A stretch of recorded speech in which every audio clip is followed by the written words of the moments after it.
अस्सलाम वालेकुम वरहमतुल्लाहि वबरकातुहू। डियर स्टूडेंट्स, प्रीवियस वीडियो में हमने एनवायरनमेंट से रिलेटेड कुछ टर्म्स को डिस्कस किया था। आज के इस वीडियो में हम एनवायरनमेंट के बारे में ही पढ़ेंगे और आज का हमारा टॉपिक जो है वो है what happens when we add our waste to our environment. Word environment जो है ये एक फ्रेंच वर्ड एनवायरन से निकला है जिसके माने हैं to surround. Environment is everything around us. जो भी हमारे इर्द गिर्द चीजें हैं वो हमारा माहौल बनाती हैं, हमारा एनवायरनमेंट बनाती हैं। अगर हम अपने इर्द गिर्द मौजूद चीजों को क्लासिफाई करने की कोशिश करेंगे या क्लासिफाई करेंगे तो हम इनको दो ग्रुप्स में क्लासिफाई कर सकते हैं, living things and non living things. Living things जो है, जो हमारे एनवायरनमेंट में लिविंग थिंग्स है, उनको हम बोलते हैं लिविंग कंपोनेंट्स या बायोटिक कंपोनेंट्स ऑफ एनवायरनमेंट। और जो नॉन लिविंग थिंग्स होती हैं हमारी एनवायरनमेंट में, उनको हम बोलते हैं नॉन लिविंग और abiotic components of our environment. हम ह्यूमन बींग्स या बाकी ऑर्गेनिजम्स ये अपने एनवायरनमेंट के साथ इंटरेक्ट करते हैं, यानी कि वो डिपेंडेंट होते हैं in living and non living components पे। अब अगर हम इंसान की बात करेंगे तो इंसान को अल्लाह ताला ने अशरफुल मखलूकात बनाया है, यानी कि जितनी भी मखलूक अल्लाह ने पैदा की है उन तमाम मखलूक में इंसान को सबसे बेहतर दर्जा अता किया है अल्लाह ताला ने। लेकिन इंसान ने अपने अशरफुल मखलूकात होने का गलत फायदा उठाया। इंसान अपने एनवायरनमेंट को अपने नीड्स के अकॉर्डिंग चेंज कर सकता है, needs regarding food, shelter, clothing. तो इंसान इन नीड्स को फुलफिल करने के लिए अपने एनवायरनमेंट को चेंज कर सकता है। लेकिन ये अशरफुल मखलूकात होने का गलत फायदा उठाकर इंसान अपने एनवायरनमेंट को इस हद तक चेंजेस कर रहा है, अपने एनवायरनमेंट में इस हद तक चेंजेस कर रहा है कि इस एनवायरनमेंट का बैलेंस ही बिगड़ जाता है या बिगड़ गया है। जितने भी आज आजकल इश्यूज देख रहे हैं, एनवायरनमेंटल इश्यूज के बारे में जहां पे भी बात हो रही है, चाहे न्यूज़पेपर्स हो, टीवी डिबेट्स हो, जहां पे भी आप देखेंगे एनवायरमेंटल इश्यूज के बारे में बात हो रही है। और तमाम एनवायरमेंटल इश्यूज के लिए हम यानी कि इंसान खुद जिम्मेदार हैं। अगर आज इस टॉपिक के हवाले से बात करें, यहाँ पे टॉपिक है हमारा वेस्टेज के बारे में।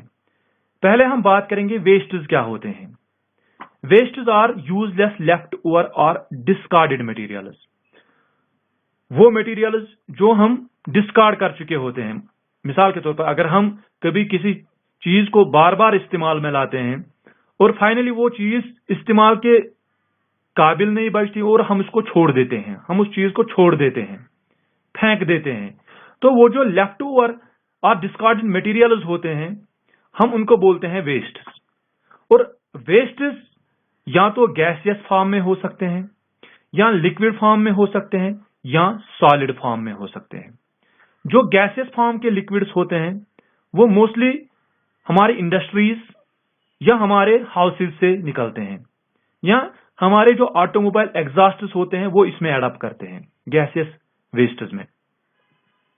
हमारे ब्रिक किल्न से निकलने वाला धुआं, हमारी फैक्ट्री से निकलने वाला धुआं, गाड़ियों से निकलने वाला धुआं, ये सब गैसियस वेस्टेज कहलाते हैं।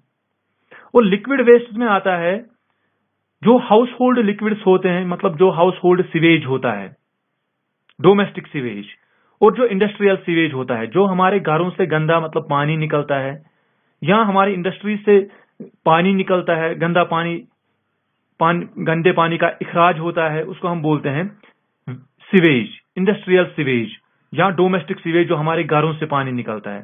तो वो भी हमारे एनवायरनमेंट के लिए नुकसानदेह होता है। ये वेस्ट जो होते हैं ये हमारे एनवायरनमेंट के लिए नुकसानदेही होते हैं।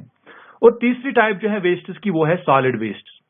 इसमें बहुत तरह के सॉलिड वेस्टेज आते हैं, बहुत तरह के वेस्टेज, सॉलिड वेस्टेज, जैसे कि फूड वेस्ट या गार्बेज जिसको हम कहते हैं, trash and rubbish, industrial waste या केमिकल वेस्ट। अगर हम फूड वेस्ट या गार्बेज की बात करेंगे तो इसमें फ्रूट मार्केट्स या वेजिटेबल मार्केट्स से निकलने वाला वो कचरा जो ऑर्गेनिक वेस्ट होता है, स्लॉटर हाउसेज से निकलने वाला कचरा, food Canning industry and kitchen से निकलने वाला सॉलिड वेस्ट जो होता है।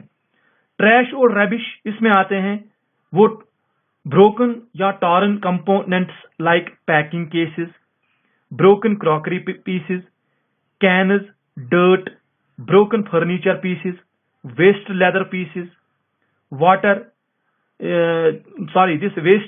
waste paper, waste clothes, waste plastic, broken or waste glass articles। तो ये सब वेस्ट, सॉलिड वेस्टेज में आते हैं, मतलब उन सॉलिड वेस्टेज में जिसको हम बोलते हैं गार्बेज।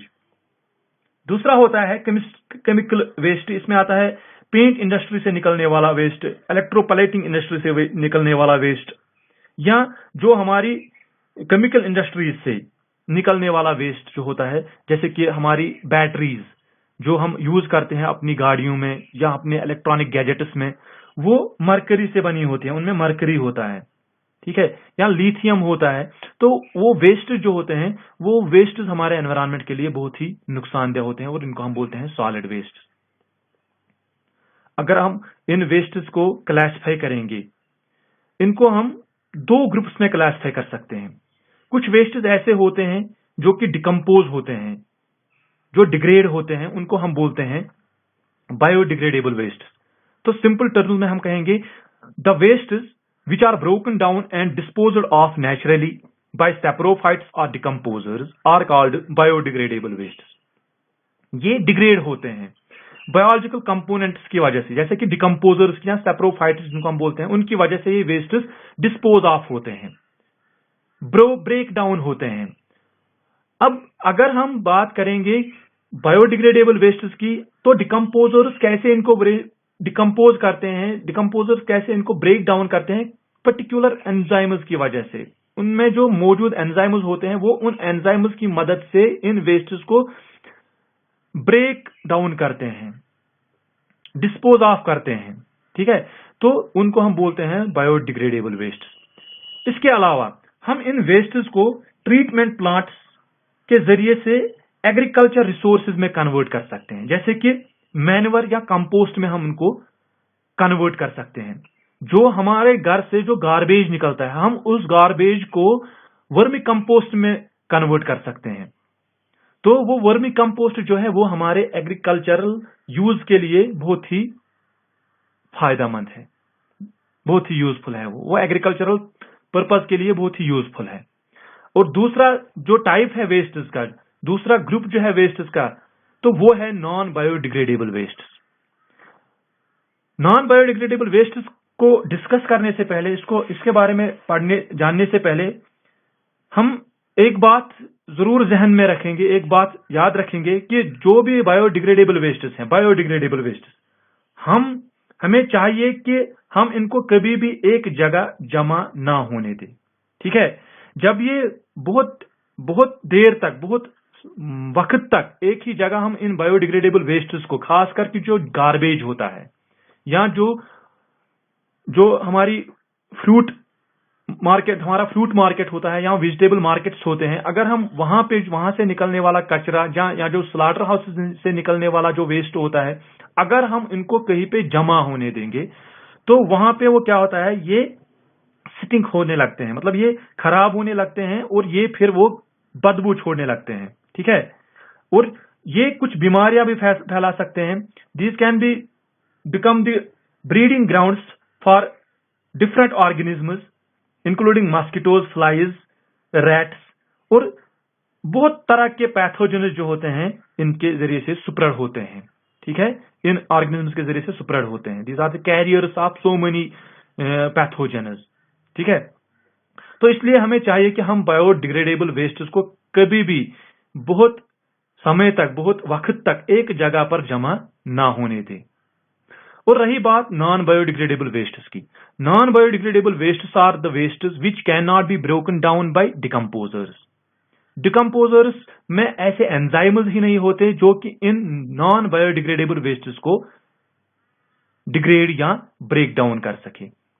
तो सिंपली जो हम देखते हैं प्लास्टिक वगैरह जो हम यूज करते हैं, फिर हम उसको फेंक देते हैं, या पॉलिथीन वगैरह, वो कभी भी डिकम्पोज नहीं होता, ठीक है, या बहुत समय तक वो एनवायरनमेंट में मौजूद रहता है। तो इसलिए हमें चाहिए कि हम नॉन बायोडिग्रेडेबल वेस्ट्स का बहुत कम इस्तेमाल करें, बहुत कम उन चीजों का इस्तेमाल करें जो कि बाद में नॉन बायोडिग्रेडेबल वेस्ट्स में एडप्ट करती हैं। तो अब नॉन बायोडिग्रेडेबल वेस्ट्स का एनवायरनमेंट पे क्या असर पड़ता है? बहुत ही बुरा असर होता है हमारे एनवायरनमेंट पे इन नॉन बायोडिग्रेडेबल वेस्ट्स का। जैसे कि हम जानते हैं कि ये नॉन बायोडिग्रेडेबल वेस्ट जो होते हैं ये डिकम्पोज नहीं होते जल्दी से, इसलिए ये एनवायरनमेंट में जमा होते रहते हैं और इन टर्न ये एडवर्सली इफेक्ट करते हैं हमारे एनवायरनमेंट को। दूसरी बात, जो हैवी मेटल्स होती हैं या सिंथेटिक केमिकल्स होते हैं या ये बहुत ही टॉक्सिक होते हैं, और जब ये हमारी सॉइल में जमा होते रहते हैं, ये इंडस्ट्रियल वेस्टेज या केमिकल वेस्ट या ये जो टॉक्सिक वेस्टेज होते हैं, ये फाइनली ग्राउंड वाटर तक सीप होते हैं। मतलब रेन वाटर जो सीप होता है ग्राउंड में, तो उस रेन वाटर के साथ ये ग्राउंड वाटर के में चले जाते हैं। ये केमिकल्स या टॉक्सिन्स ग्राउंड वाटर के साथ मिक्स होते हैं, और इससे क्या होता है, ये ग्राउंड वाटर जो है हमारे लिए हमारे इस्तेमाल के काबिल नहीं बचता। एक और बात, जो सॉलिड वेस्ट्स होते हैं, for example polythene, plastics extra, ये जब हम फेंक देते हैं तो ये फाइनली जब ये वाटर बॉडीज तक पहुंचते हैं रन ऑफ वाटर के साथ, तो वो वाटर बॉडी चोक हो जाती हैं, ठीक है। और वहां पे जो स्पेस होती है एक्वेटिक ऑर्गेनिजम्स के लिए, तो वो स्पेस बहुत कम पड़ जाती हैं, क्योंकि वाटर बॉडीज जब चोक होती हैं तो एक्वेटिक ऑर्गेनिजम्स फ्रीली मूव नहीं कर पाते, और जो इनमें मौजूद केमिकल्स होते हैं उन केमिकल्स से वो एक्वेटिक ऑर्गेनिजम्स की लाइफ खतरे में पड़ जाती है। वाटर टॉक्सिक बन जाता है और एक्वेटिक लाइफ जो है वो खतरे में पड़ जाती है। जैसे कि आपने बहुत ऐसी बीमारियों के बारे में सुना होगा जो कि मतलब गंदा पानी पीने से होती है, इंसानों में भी या एनिमल्स में भी, ठीक है। तो हमें चाहिए कि हम इन नॉन बायोडिग्रेडेबल वेस्ट्स की तादाद को, उनकी मिकदार को बहुत कम करें।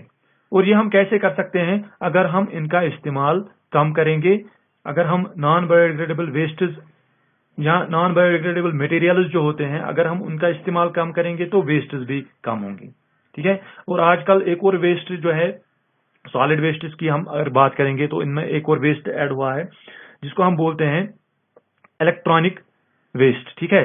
जो हमारे कंप्यूटर्स है, हमारे इलेक्ट्रॉनिक गैजेट्स हैं, जब वो खराब हो जाते हैं तो हम वो भी कहाँ फेंकते हैं?